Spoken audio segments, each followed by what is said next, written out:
সময়ত প্ৰমোদ বড়োদেৱে বা বিভিন্ন ৰাজনৈতিক নেতাসকলে বিভিন্ন মানে কথা বতৰা কোৱা আমি দেখিবলৈ পাওঁ।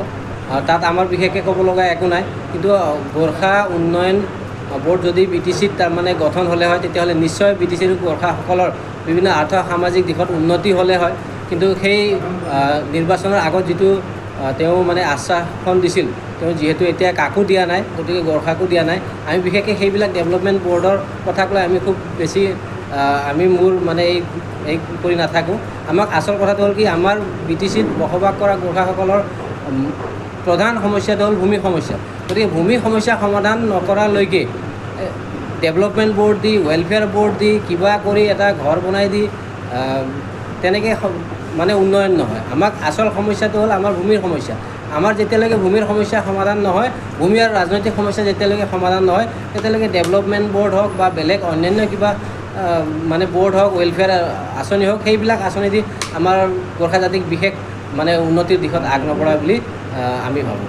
গোৰ্খা সন্মিলন BTR ক্ষেত্ৰীয় সমিতিয়ে ভূমি সমস্যা সমাধান নকৰালৈকে আমি যিকোনো গণতান্ত্ৰিক পদ্ধতিৰে আমি আন্দোলন তথা আলোচনাৰ বাটেদি আমি আগুৱাই গৈ থাকিম। BTCৰ ইলেকশ্যন আহিব, এটা নিৰ্দিষ্ট 5 বছৰৰ মূৰে ইলেকশ্যন হয়, গতিকে সেই ইলেকশ্যন আহিব, আকৌ যাব, নতুন চৰকাৰ গঠন হ'ব। গতিকে তাত আমাৰ বিশেষ ক'ব লগা একো নাই। আমি আগন্তুক দিনত যদি ভূমি সমস্যা সমাধান নহয়, তেতিয়াহ'লে এই চৰকাৰৰ বিৰুদ্ধেও আমি আন্দোলন কাৰ্যসূচী হাতত ল'ব পাৰোঁ।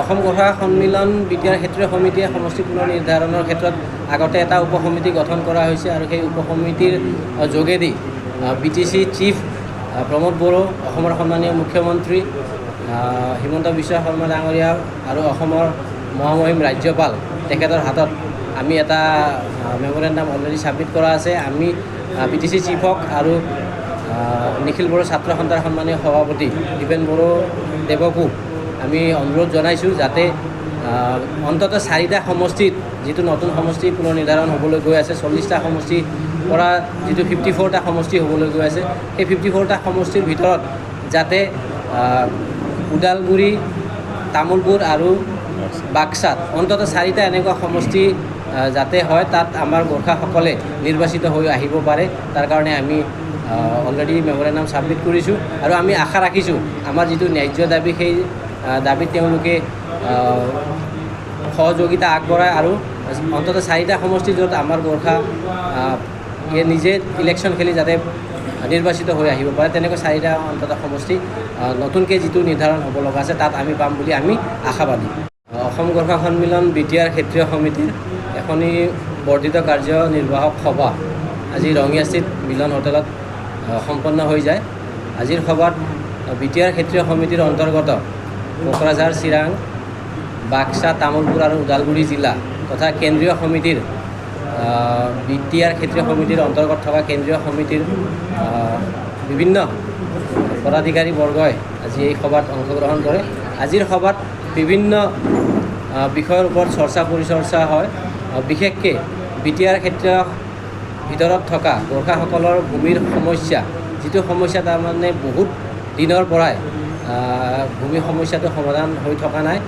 অসম গোৰ্খা সন্মিলন BTR ক্ষেত্ৰীয় সমিতিয়ে বিভিন্ন সময়ত BTRৰ প্ৰমুখ প্ৰমোদ বড়ো ছাৰক লগ ধৰি বিভিন্ন মানে মেমৰেণ্ডাম আমি অলৰেডি ছাবমিট কৰিছোঁ। বিভিন্ন ধৰণৰ